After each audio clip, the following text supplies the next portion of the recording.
Hey everybody, welcome back to the channel. I got something interesting to tell you guys. It's not every day this happens, but once in a blue moon, clients get very, very lucky. And unfortunately, this client didn't want to be on camera. That's okay, happens a lot. People like to hide their identity, I understand. So a client came to me, said they had a watch for sale. They drove all the way from West Texas. So it was like a 5-hour drive to get here. They had no clue what they had. They just said they had a watch. It was a Rolex. They picked it up somewhere and they wanted me to check it out. And I said, okay, cool. If you want to make the drive over here, that's fine. I didn't get any pictures prior to this. They just said, we're just going to show up anyways. Maybe they had other business here. I'm not too sure. But they brought me this watch. Whenever they did come, I was told that they had got it at a garage sale. And I was like, oh no. You know, 99% of the time you hear garage sale and Rolex in the same sentence. Typically it's a fake. And I was like, all right, let me go check this watch out. And the watch in question is right here. So this is a mid-size ladies 31 millimeter 68-273 ladies Datejust. As you can see, it's customized with diamond dowel, diamond bezel. That's all aftermarket. It's in decent shape. It's an old 90s watch. They're not terribly a big deal in the market. They are what they are. So I started looking at it, checking it out, check the reference number. We check the serial number. That's the first thing I want to look at when I see anything coming off the street. Make sure it's all consistent for its year. Make sure it's all consistent with what the watch is supposed to be. The biggest thing we're looking for is authenticity. That's first and foremost. After that, we're really looking for what's what. Is the bracelet original? Dial, bezel, hands, movement, everything.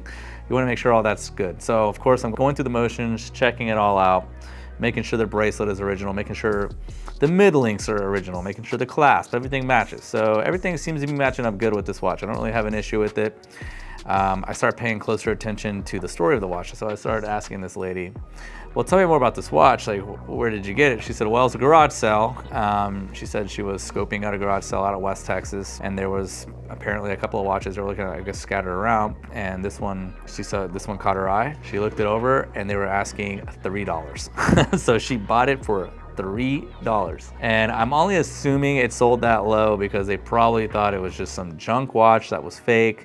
If you really don't know Rolex and this was kind of thrown in your hands, it could feel very flimsy, light, and cheap. A lot of times a fake Rolex is going to feel very flimsy, and if you've never handled one of these and understand the era of where this watch came from, then it would make sense to think this watch was fake, because if your perception of a Rolex is supposed to be heavy, solid, robust, you know, like just really high quality feeling, and you're handed this exact watch, it's gonna feel low quality. So whoever got their hands on this watch somewhere, somehow, who knows? Maybe somebody passed away and this watch was passed down. They just never bothered to look into it because it already feels cheap and loose and jangly, whatever. So she paid $3 and we paid her out a significantly higher number than that. So we paid market value for what it would wholesale for. So she got very, very lucky on her end because she definitely walked away with a lot more than $3 in this scenario. So, and now we have it for sale, and we're just gonna get it. The only thing left to do with this watch is really just polish it up. I haven't had a chance to polish it. So far, I'm just making sure the watch is telling good time and so forth. But, you know, these are far more popular than your 26s because it's a little bit bigger, and women do appreciate the little bit larger size when they still want something dainty, but they don't want something too dainty where it feels more like a bracelet. This kind of feels more like a watch, especially on a lady's wrist. So, and this one's got all the links. It fits my wrist, so it passes that check. You know, and it's way. Yes, it's big on me. Dang. So yeah, this will fit a lot of women out there. So, you know, if anybody needs this, we don't really need to worry about finding mid-size links because they are a pain to find. So that is that's a good thing on our end. So we don't have to worry about that. So what a wild story, man. I mean, I hear about stories like this all the time. I never really witnessed them firsthand. So witnessing that firsthand was pretty crazy. Obviously didn't witness the actual transaction, but these people didn't seem like the kind of people to just make up a story like that. I think they were genuinely like hoping they had something in their hands, and their bet paid off pretty well. Like they got a pretty good buyout for this watch. So there you go. That's just another day in the life at Grand Caliber. The next thing in the day in the life of our business is sometimes we sell grails to people and it's just not their thing.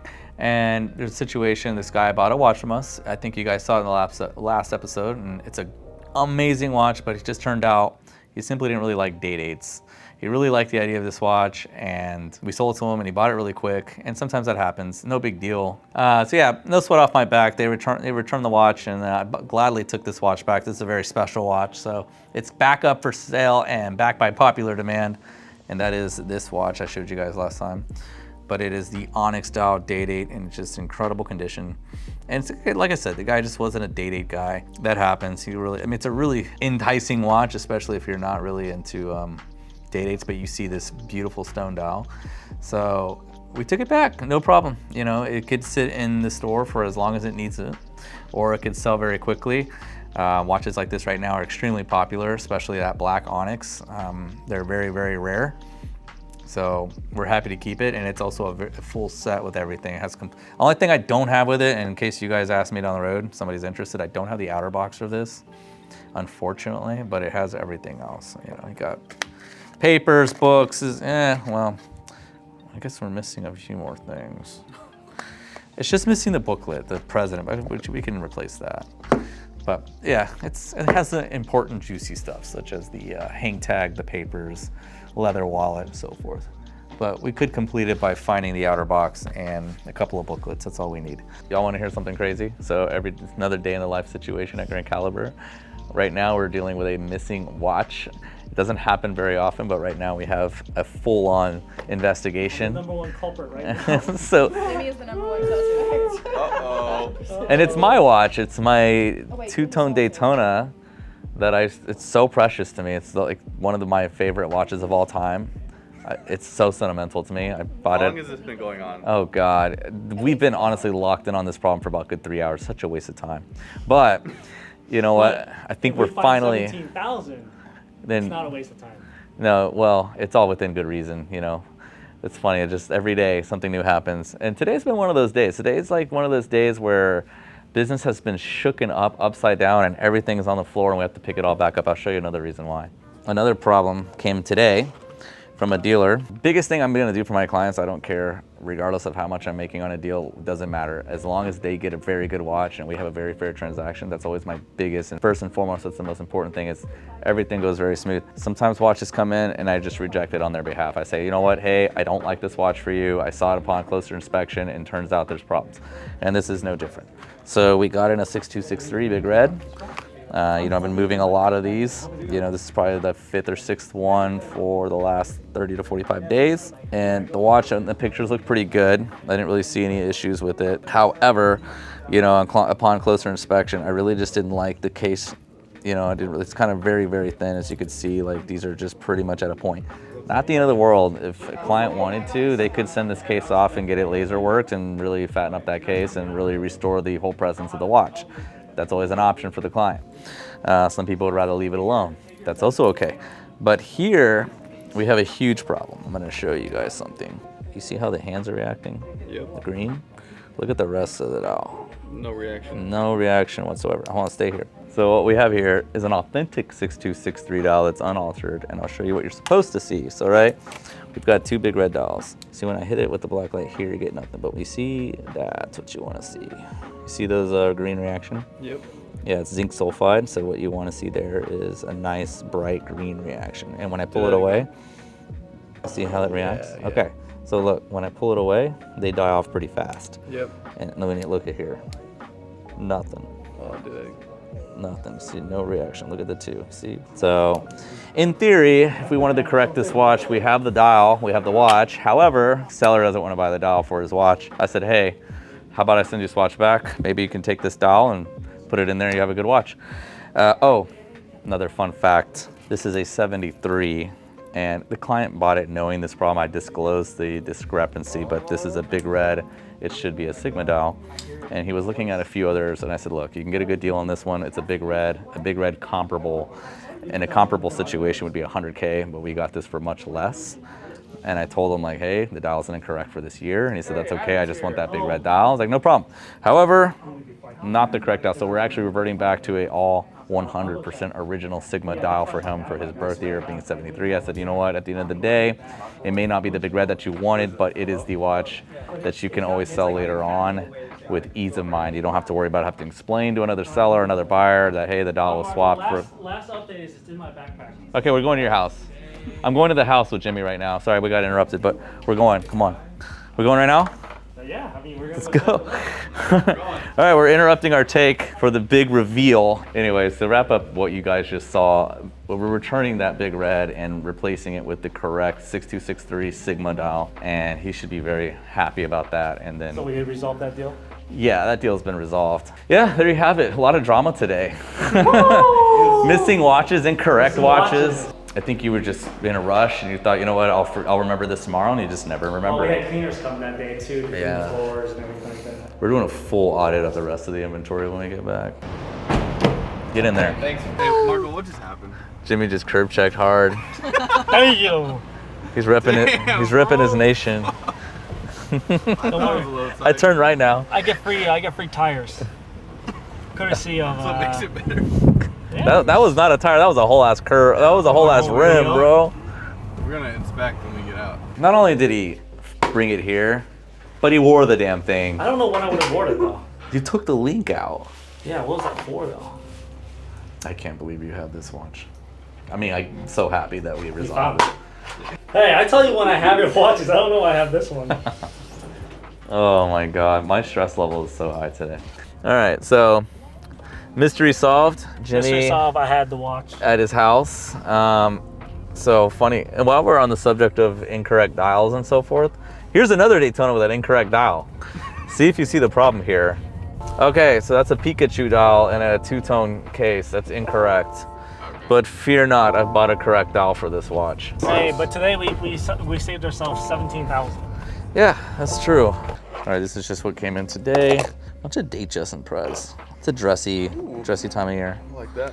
And obviously you guys saw that here shortly and somewhere in this episode, but yeah, we're just processing all this stuff, and we obviously pulled everything out of the safes to go on a search party. So yeah, that's it, guys. I mean, that's basically what it sums up. You've got an incorrect dial that's been reloomed.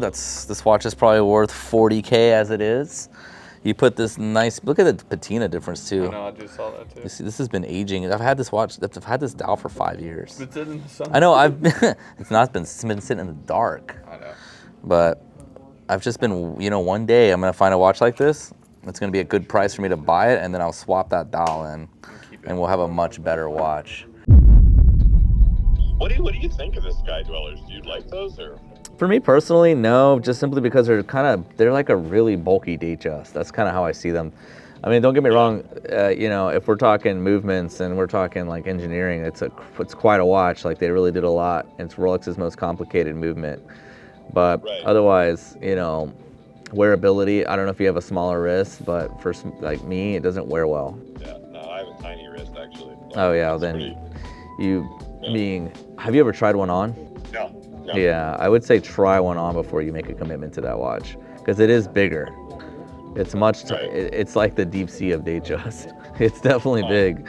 So if they made that watch a little smaller, I'd be in love with it. But otherwise, it's just chunky, man. Like I'm wearing stuff that you're buying, like the 6263s and stuff like that. That's kind of more my flavor. But anyways, give it some thought. Let me know what you think, and I'm just a phone call away if you have any questions. Okay, yeah. Are you gonna do anything with the 6263? Is it like just ready to go? I mean, I don't know if the crystal needs like. The crystal's cleaning up. good. No, it doesn't need anything. I'm just monitoring it, obviously, for any further issues, just in case something comes up. But yeah, I'll be monitoring it for the day. I mean, obviously, vintage watches, you gotta look at them a little carefully. Yeah. But no, everything so far looks good, exactly as described. It's got the Mark 1 bezel, Sigma silver, all the correct pushers, everything's good. I mean, there's not a single part out of place on the watch. It's not reloomed. That's one thing we checked for, made sure. So, and the bezel came in too, the aftermarket bezel. Did you still want to put that on to preserve the Mark 1 bezel? Well, I mean, I would go with whatever your recommendation is. I mean, I think so, yeah. But I mean, is that going to work? Is it going to fit?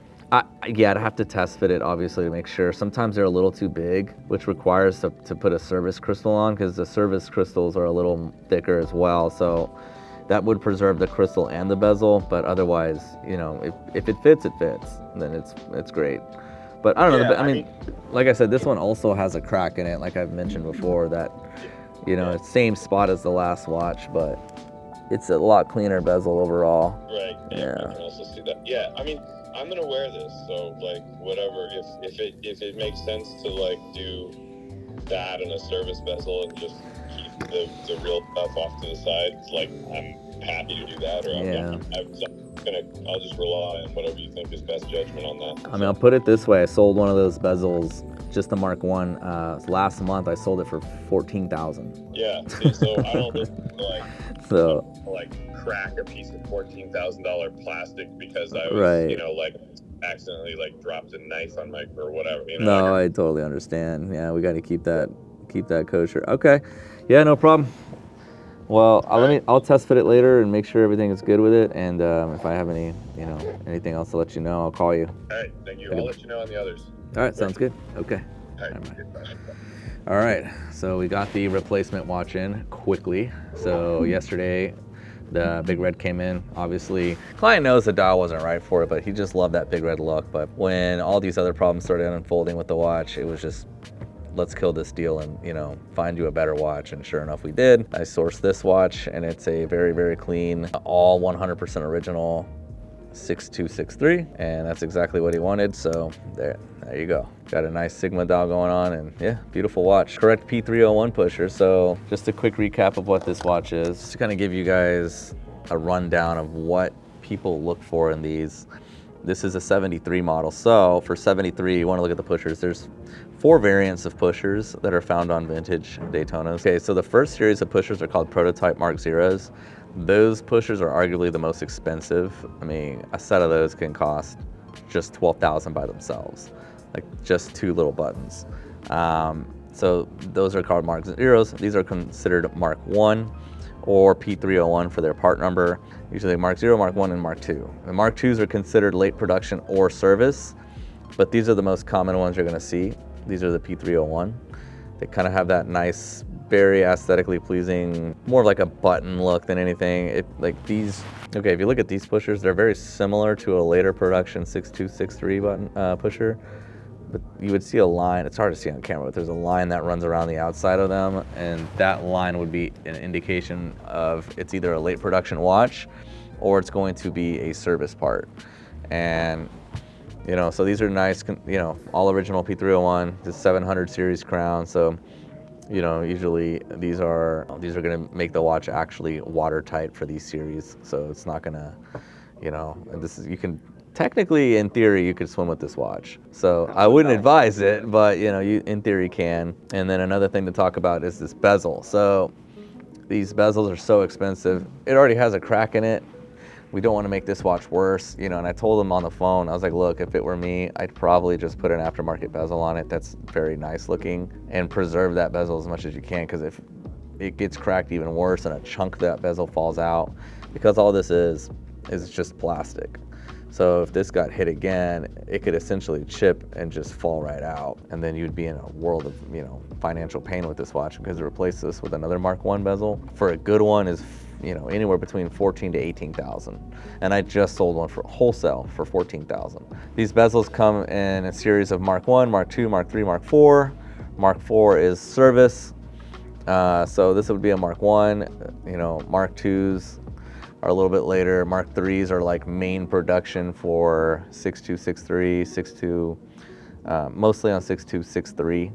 They're not really found anywhere else, because like everything before that was Mark 1. So your 6241, your 6240, your 6264, and your 6263 could have a Mark 1. But yeah, this watch came out nice. I'm just gonna watch it, make sure it runs good. It's keeping time. Well, we just gotta keep an eye on it. You sure about that? Yeah, I gotta keep an eye on these things, man. If this thing needs a service, it's gonna be expensive. Service alone on this could be like $5K. Ready for a look? Yeah, that's really cool. Yeah, it's a stretchy band. Those are rare. I mean, you don't see those often, but yeah. I like that. It's a good watch. I'm really happy with the way this thing turned out. I think he's gonna be really happy when he gets it in his hand. So make sure it's keeping time and everything. And now I just got offered a red sub from one of the local shops around here. Looks pretty rough. Yikes. Yeah. Yeah, it's just a little rough. Looks like a service. It looks like a service hand. Service hands. Needs a crystal. It's got a nice fading Mark III insert. Hello? Hey, what's going on? What's up? What's up? Nothing much. I got another one on the hook. It's a March to last month, 2024, complete full set. Yeah, and he can. I can do that 10-250. For the gray dial? Let me have him send me a picture, just to make sure there's no question. I want to confirm, that it is a rhodium. Let me see. I'm just gonna ask him. He's a guy I do tons of business with. If he say rhodium, it's a rhodium. So I'm asking him now. Send me your wire information. Okay. Yeah, he said it's a rhodium. Okay, sounds good. Gotcha. Remind me again. I know we processed some deals. What state are you in? Connecticut. Okay, cool. All right, my man. Let me get everything processed for you. Thank you so much, bro. Yes, sir. And I'll go ahead. I normally collect a deposit, man, but we've done some business before. Tell me you're gonna take it. I'm gonna go ahead and commit to it. Perfect. Yep. And I'll send you the wire by the end of the day. Okay, perfect. I'll see you wire instructions right now. Thank you. Thank you, man. Just locked in another one. He bought a few watches, sold a couple on consignment, but today he is buying a 126-300 rhodium dial. So that'll be a 41 millimeter oyster smooth bezel. He reached out to me. This one here is for his father, wants 41, but he wanted the cheapest configuration that they make in the Datejust. Oyster bracelet, smooth bezel is always gonna be like that entry level into a 41. He insisted on having brand new, so if you want brand new, I mean, my cost on that is gonna be 9.5 to 10, and then I'm gonna charge 1,000 over that, right? So full transparency, I pay for shipping to get it here, fully insured, and then I pay for shipping to you as a client. So, we just make enough to keep the lights on, but doing deals that way keeps that relationship going. They know I'm not gonna take advantage of them. They know what wholesale is. So I don't have any problem with repeat clients or, with a lot of people just being open, letting them know, hey, this is what I'm paying. Most people would respect that you gotta keep the lights on. But the last thing I'm gonna do is put you in a watch that I know is above market, because you're not gonna come back to me when you find that out. So yeah, that's our 5th deal that we locked in. We're gonna keep it rolling. Guys, it's Monday, April 8th. I took a break from the office. We went to a really good spot to view the eclipse. We're about 11 minutes from totality. It's actually getting a little chilly. It's getting a little cold. Yeah. Kind of crazy. Yeah, I need my North Face jacket. But dude, yeah, look how clear this is getting. It's crazy. Yeah, we thought we were gonna have a really cloudy day, but apparently I read up last night that an eclipse actually will change the weather patterns, and it actually did. But dude, if it could stay like this for 10 minutes, oh, we're chilling.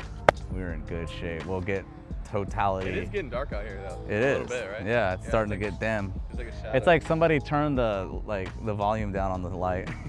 Dude, what kind of watch you got on? I had to wear this. Respectfully, I had to wear the Meteor Nice. Daytona. Space shit, space watch for space shit. Yeah. Dude, it's really dim and the sun's like, oh yeah, bro, it's cresting. This is sick. Yeah, this is gonna be so sick, bro. Oh, dude, we got clear skies too. We're gonna get it, bro. I think so. We are in totality right now. It looks like sunset. It is absolutely insane. This is actually crazy. I've never experienced anything like this.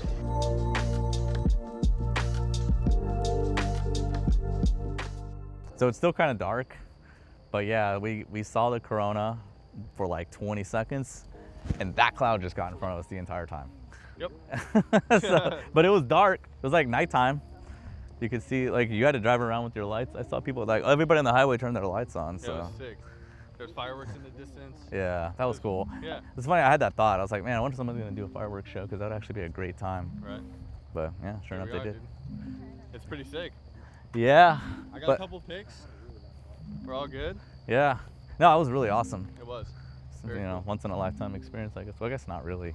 Kind of. Apparently, there's solar eclipses every but in the United 18 States. months. Next one in the United States. Dude, did that guy parachute through it? What? That dude parachuted through the eclipse. No way. Yeah. All right, everybody, that's gonna wrap it up for this episode. I hope you guys really enjoyed it. Like you guys saw, we're just really crunching out April now. We had a great March, and now we're hoping to have a really good April. So stay tuned, keep following. Don't forget to like, subscribe, and hit that bell for me.